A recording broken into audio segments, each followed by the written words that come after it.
Kankakee Podcast is proudly presented by Pewter Pros, Stitch Prints, and Digital World Design family of businesses, celebrating 25 years of small business ownership in Kankakee County. Learn more at mypewterpros.com, stitchprints.com, and digitalworlddesign.com. Also, you have until the end of this month, March 30th, to take advantage of Pewter Pros' refurbished desktop and laptop sale. $50 off any refurbished laptop or desktop in-store. So go see Pewter Pros today on Industrial Drive in Bradley before the month is over. Thankful for waving stories. Hold on to the lifetime we won't get back. I know these rivers carry on.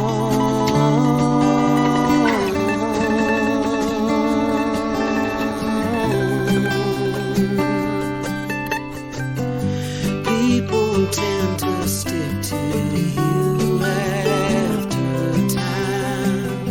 Places tend to do the same as we do.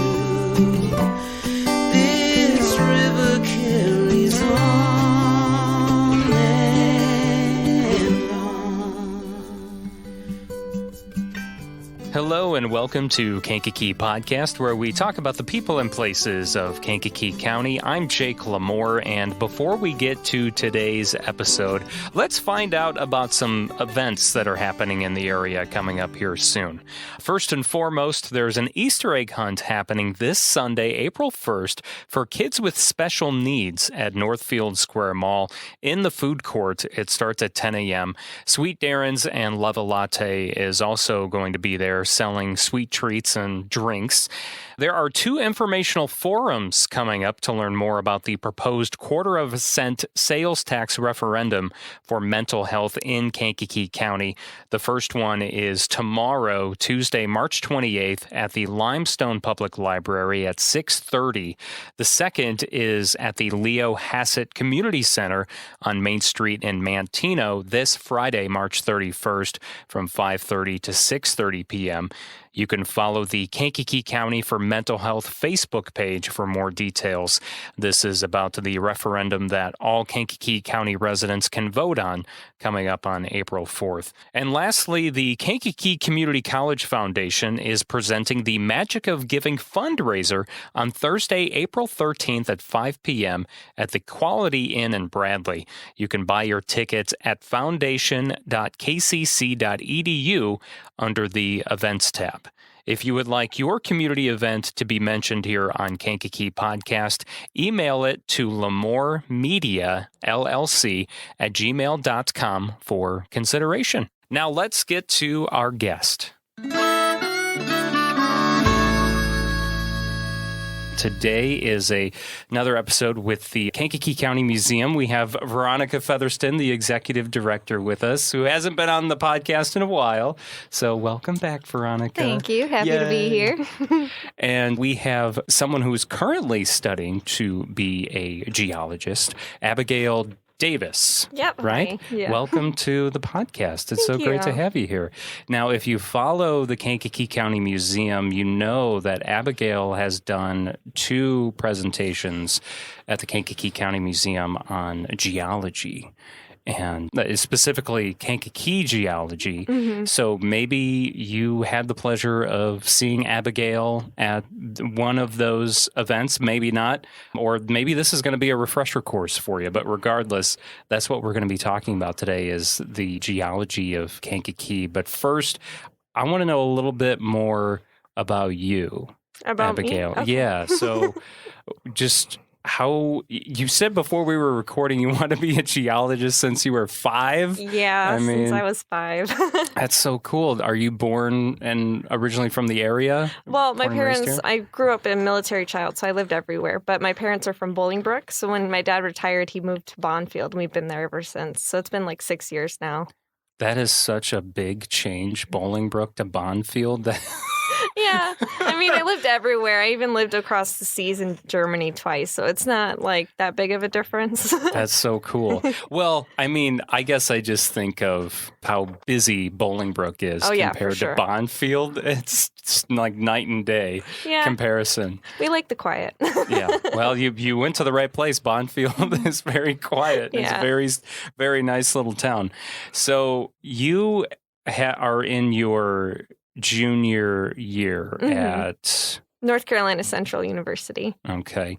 So when you graduate, you will officially be a geologist, or what what is your official degree? So I'll have a bachelor's of science in geosciences. Okay. But I want to be a hydrogeologist, which is a geologist that studies groundwater, trying to find renewable resources for our drinking water. Oh, okay. Yeah. Cool. Well, it's perfect that I've got the liquid death there for you. Yeah, that's good.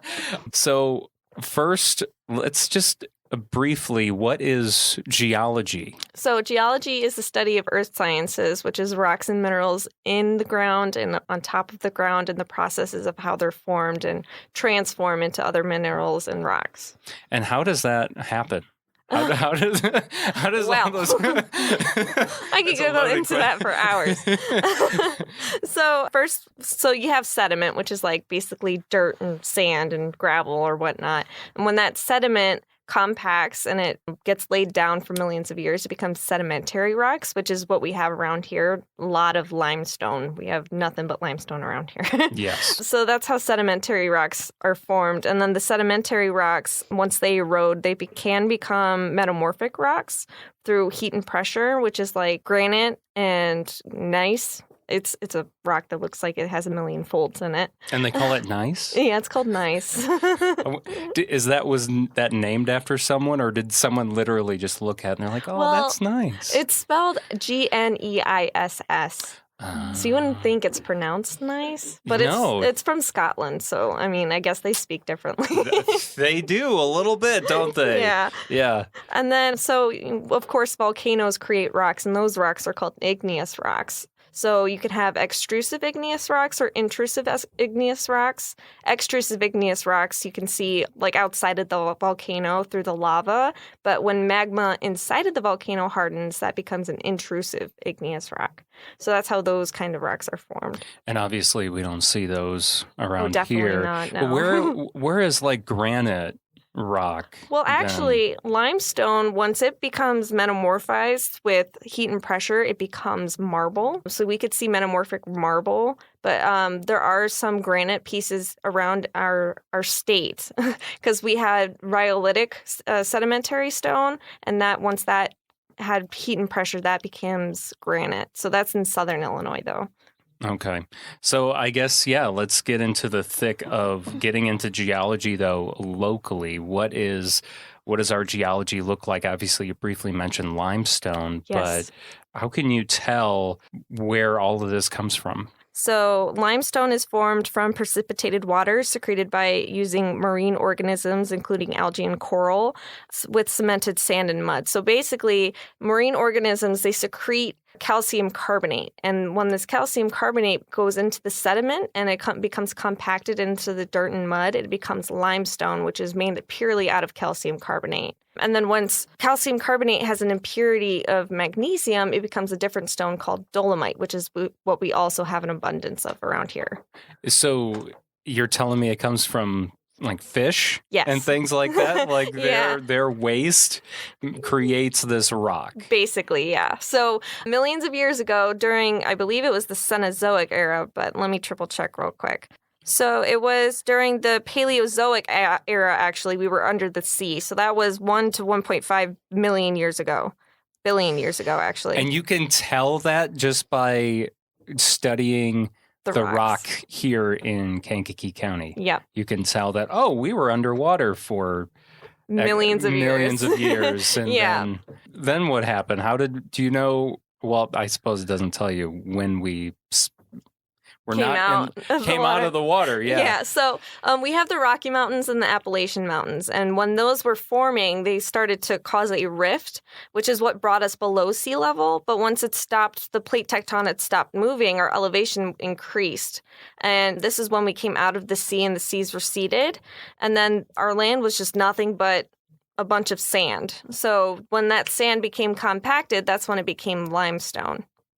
So yeah, but we did have dinosaurs here at one point. Okay. Do you know, can studying the rocks or the dirt, sand tell you what kind, perhaps? What kind of animals? Yeah. Yes. Okay. So there's actually a bunch of fossils. There's a lot of coral fossils around here and trilobites and worm burrows. So you can tell that there was those kind of organisms back in the Paleozoic era around here because we have millions of those fossils. My mom found a trilobite in her backyard, actually. What is that? It's that little bug-looking stone. I should have brought it with me, but it looks kind of like a horseshoe crab, but it has ribs. That's basically what it looks like. Wow. So it sounds like it's a jacked up. Yeah, jacked up little version. bug. Have you seen any other interesting fossils like that? Yeah, I actually found one day I was kayaking in the Kankakee River and I looked down at the sandbar and I found a fossil of reeds from like coral reeds. What's the word? Grass reeds, I guess you could say. Yeah, grass reeds. It was just completely fossilized and I thought that was just amazing to just look down and find a fossil like that. Yeah, that is really cool. Yeah. What other animals besides, do you know specifically what types of dinosaurs? No, because so there's no dinosaur bones found in Illinois because of wind erosion that happened after the Paleozoic era.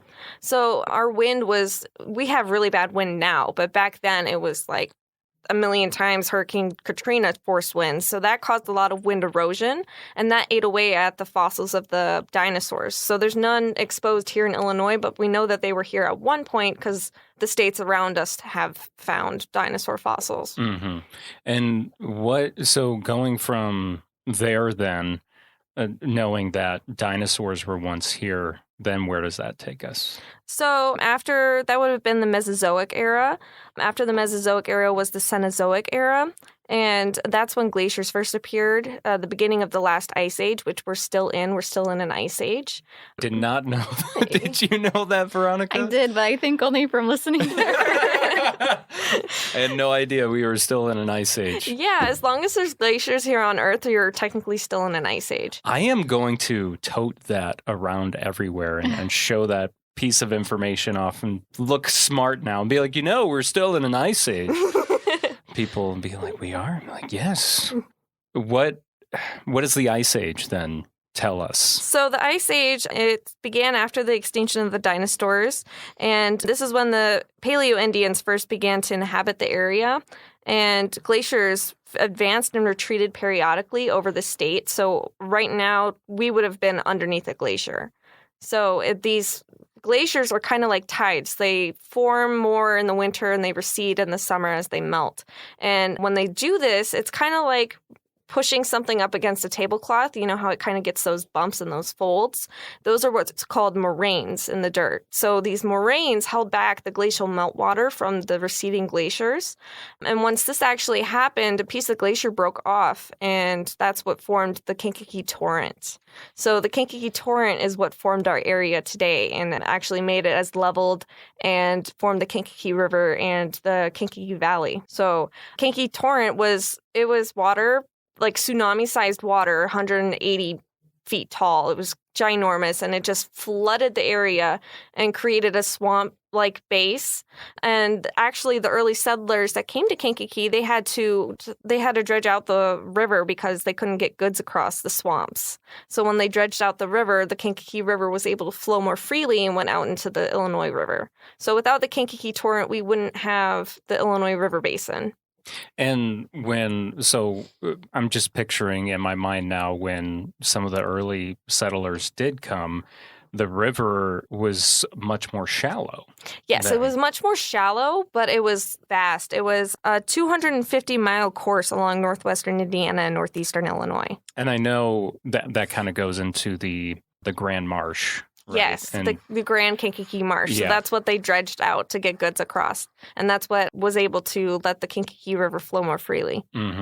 So in order to dredge out, is that how they were able to drain like the swamps in the area? Did they lead all the water to like the main river stream? Basically, is that how they did that? But since our area is vast with limestone, it's a very durable stone. So they had to physically blast through it with dynamite in order to get it through the barrier and flow into the Kankakee River. See, I always wondered how they did that back in that time because I'm like, they didn't have tractors. What did Yeah. they do to get through the stone and everything? Yeah, like they that? used dredging machine on the back of it, like a wooden metal machine, and would dredge out the ground. But Yeah. they had to use actual dynamite to blast through the limestone. Man, that's insane. So going from there, then what comes next? So basically, after that, we just formed what we have now. So after the Kankakee Torrent, we had that 250-mile radius of nothing but swamp waters for millions of years. So all of that swamp water, it'll eventually become coal because coal is an organic material. So it's an organic mineral that is formed from decomposed animals and livestock. Or Okay. not livestock, plants. Wow. I meant plants. This is not completely off topic, but how does a geode get formed? And there's a lot of those in the area, right? Am I saying that right? Is it geode? Geode, Yeah. yeah, but we don't have that many around here. It's formed from percolating water. So it's basically the same way that caves are formed, except there's an excess of mineral impurities, and it crystallizes on the inside of the geode. Okay. I've always wondered how they're made, But really, Yeah. so because I've cracked open rocks as a kid and I've seen, it's been a geode inside, or sometimes maybe it's not a geode, but it's An agate? maybe. Is it pretty on the inside? Yeah, It's yeah. probably an agate. Okay. And so we have a lot of those. Yes, we have a lot of right. agates, also known as chalcedony. Okay. Yeah. So what else have we learned about our area just from studying the rocks and the dirt and everything? So at the Kankakee River State Park, we have Rock Creek Gorge, which is actually a very fascinating creek. It has one of the only Silurian age caves found in the state, Horse Thief Cave. It's that really big cave underneath the bridge from 102. You know what I'm talking about? Yes. Yes. Yep. So that is one of the only caves of Silurian age rock in our state. And what is Silurian age? So it's rock? Silurian age is from the epoch of Wait, let me see. Silurian, yes. So it's the Paleozoic epoch. So that is 443 billion years old. Oh my Million years gosh. old. Wow. Yeah. Man. So if there are no dinosaur fossils found, we talked about some bug fossils you might find here and there. What Mhm. are some other fossils do you know of that have been found in the... So around here you can find, I have a list of it actually. So you can find limestone, pyrite, shale, clay, chert, jasper, mudstone, coal, coral fossils. And then we have trilobites, ammonoids, and worm burrows. So I actually have a picture of a trilobite. That's what I was talking about. Oh, wow. So it does look like a jacked up horseshoe. It does. Yeah. It looks really cool. Yeah. So you can find trilobites, ammonoids, and worm burrows, and then coral fossils and reed fossils. What about marine life? Marine life. There Yeah. have been some fish fossils found. I know in Iowa they found a really giant fish with the fish inside of it. So the fish died after it inhaled another fish, and it just got compacted in the sediment and became a fossil like that. That's wild. Yeah, you can find lots of fossils in limestone because it's made out of compacted sand. So anything that died in that sand is probably still there. So it takes its shape very well then. Mm-hmm. Yeah, it would, considering it's soft. Yeah, right? Yeah, exactly. Okay. What else is there that's fascinating about studying the dirt and the rocks and the sand? So actually, at Rock Creek Gorge, there is a clay sink. So a sink is basically a cavity that is just filled with something. So it was a cavity that got filled with clay. And this sink is actually a groundwater spring. So it has fresh groundwater that you can drink out of. And I actually collected a whole entire mason jar out of it. And then back in the Iron Age, somebody put a iron spigot in one of these clay sinks, and that's where they got their drinking water from. And it's also believed that the Paleo Indians used these clay sinks to make their pottery and their weapons and stuff. There's probably been other springs like this discovered in the area? Oh, definitely, yeah. But these springs, they can die out because the groundwater got plugged or the clay sink filled with more clay and it just wasn't able to break through anymore. So that's when water always has an output. So it always creates a new output. Yeah. Okay. And the waterfall at Rock Creek Gorge actually migrates. Waterfalls move. Yeah, I mean, right. Obviously, right? Yeah. Yeah, but the physical location of the waterfall. The physical I see what you're saying. location, yeah, it moves. So it was actually 0.75 miles up downstream from where it is today. So how does it move? It's called from a process called down cutting. So water always needs an output, and the elevation of the Kankakee River is much lower than that of Rock Creek Gorge. So what it's trying to do is down cut, trying to make itself level with the river so that way it has an easier outflow. So in order to do this, it erodes the rock underneath it and has plunges. So at the bottom of the waterfall, you can see 2 deep plunges that are at least 8 feet deep. And that's from the water eroding and weathering the limestone bedrock that's underneath it.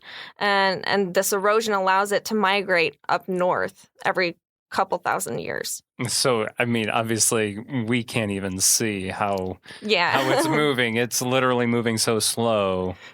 We won't be able to see it in our lifetime, no. Yeah. But it's traveled 0.75 miles in the last 12,000 years. Okay. Well, okay. Not bad. Not bad. Yeah, not bad. Slowly but surely. It's getting there. It's getting there. What else have you found from studying the geology here in the Kankakee area? Just a bunch of limestone. Must be why there's a town called Limestone. Yes, actually. Yeah, shout out to our intern, Colin. He lives in Limestone. Oh. So fascinating place. Yeah, it is. I'm very fascinated by all this. Believe me, that's really cool. Thank you. So, yeah, you've got, almost just a year left. Yeah, I actually graduate May of 2024. Okay. Yeah. But also on the side of that, though, you're looking to help people find water resources, right? Yes, because we're running out of our fresh drinking water sources. Reservoirs are running out. The one I believe it's in New Mexico, is almost completely gone.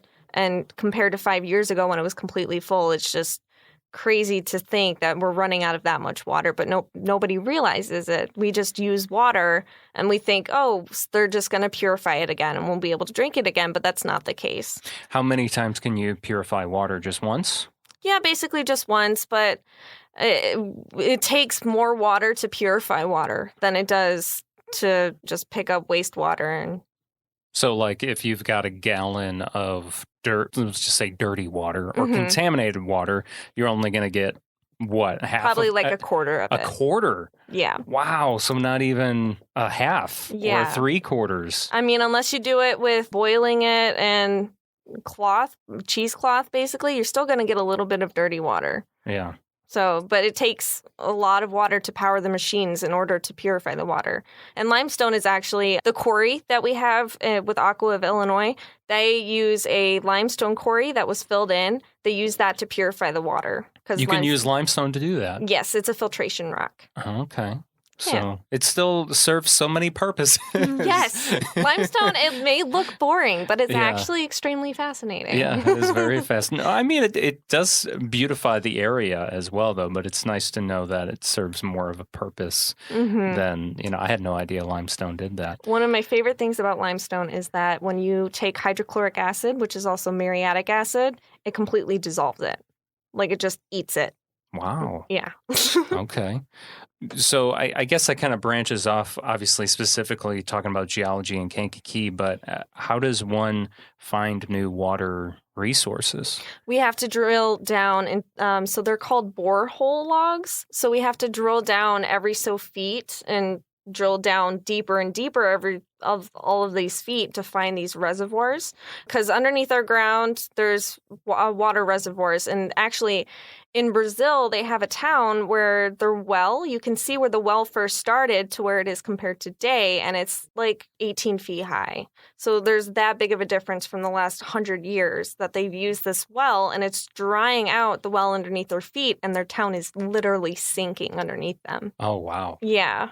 Just because there's nothing holding up The city anymore. Yeah. Because all of the water is draining, so all of the bedrock is sinking as well. I had no idea that was a thing either. Yeah. Wells run out, and when they run out, we start to sink. Mm-hmm. Because water, it needs to go somewhere, but if it's taken out, there's nothing left to fill in there. Mm-hmm. And I imagine there's some type of tools that you use to see if there's a reservoir under, so like, okay, we are going to try to dig here, or, to know if it's even worth it to try and dig there. Yeah, it takes a lot of research and a lot of digging and drilling. A lot of drilling. Okay. I mean, it kind of defeats the purpose of finding new water because it takes water to drill to find water. Well, of course it does. Yeah, right? Because you got to keep the drill running cool. And yeah. Because don't you usually, you're pouring water on the stone. The stone or the drill bit, however that works, to keep it cool because it gets really hot. Yeah, you'll break your drill bits real fast. Yeah, exactly. So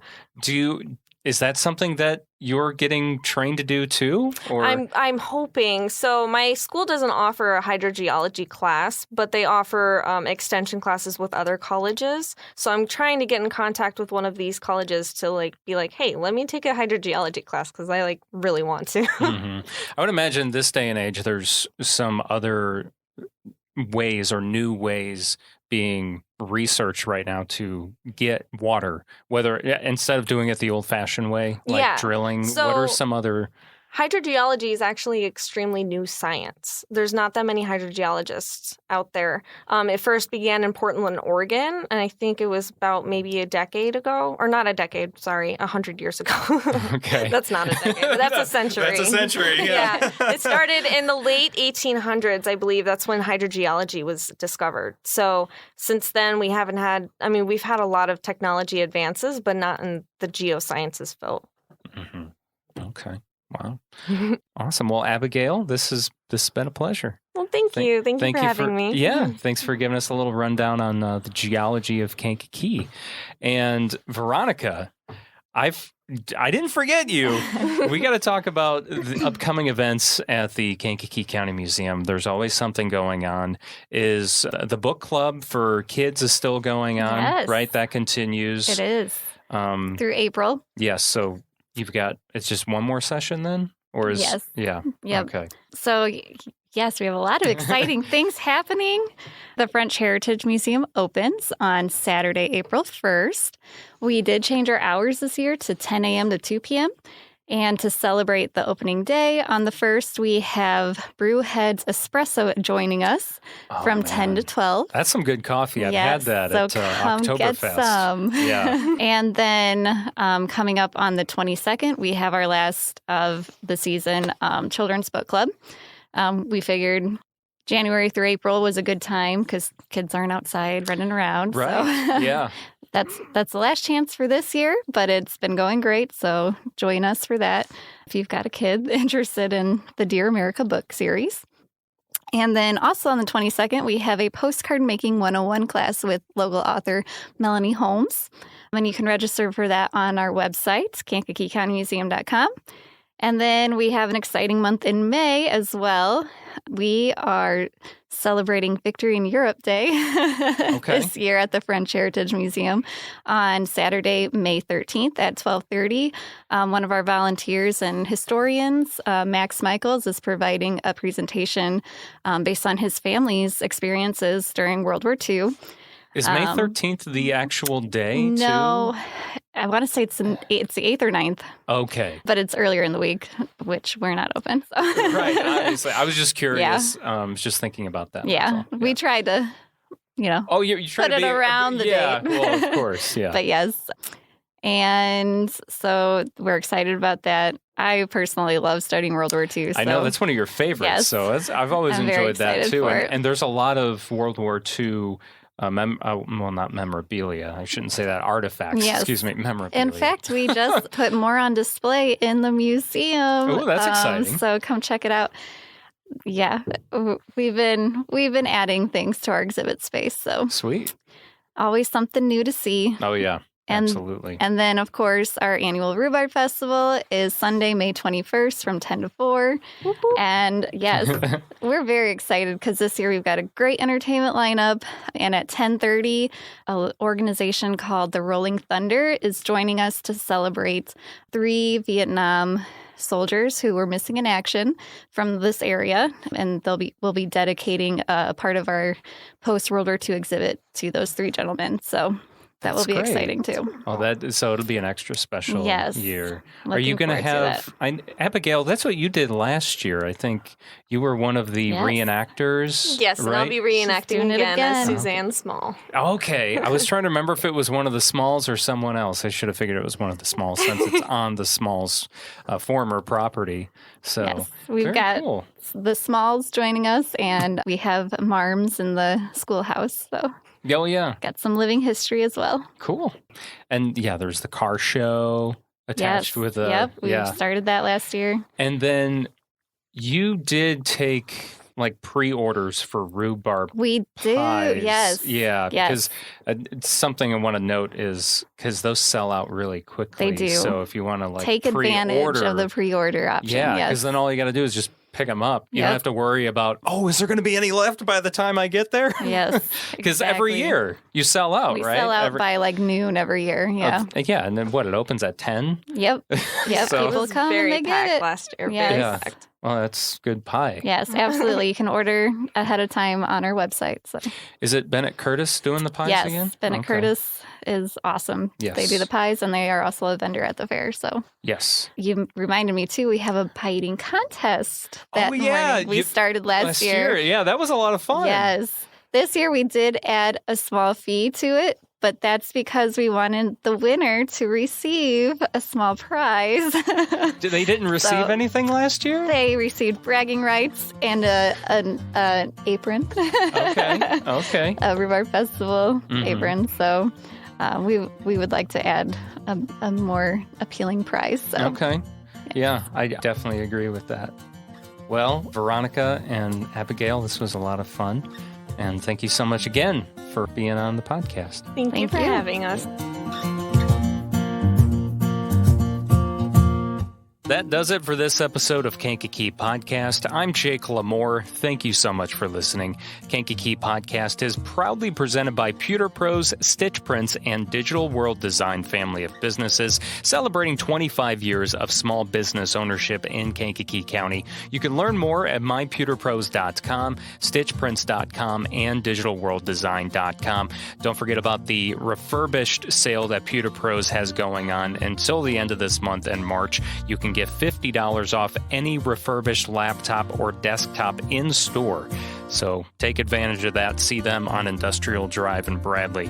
Also, a special thank you to our patrons for helping make this episode possible, including Don Geisinger, Diana Crowley, Joseph Lamont, Bill Parakis of Meineke Car Care Center, Lori Crayoch, Karen Bishop, SLS Home Inspections, Seth and Mary Berkey, Jake Lee, Jesse Arsenault, Dave Barron, Veronica Featherston, John Sullivan, Sue Hornung, Samantha Rochnowski, Lake Iverson, Travis Garcia, Jane Bostwick, Dawn Harrison, Simon Topless, Scott Wright, Carrie O'Connell, Jamie Race, Joanne Berry, Anthony Vicelli, Eric Olson, Nolan Bukowski, Natalie Flagel, Carl Earps, Jeff and Rosa Carroll, Teague Dreenan, Sandy and Steve Twait, and Rose Lucky.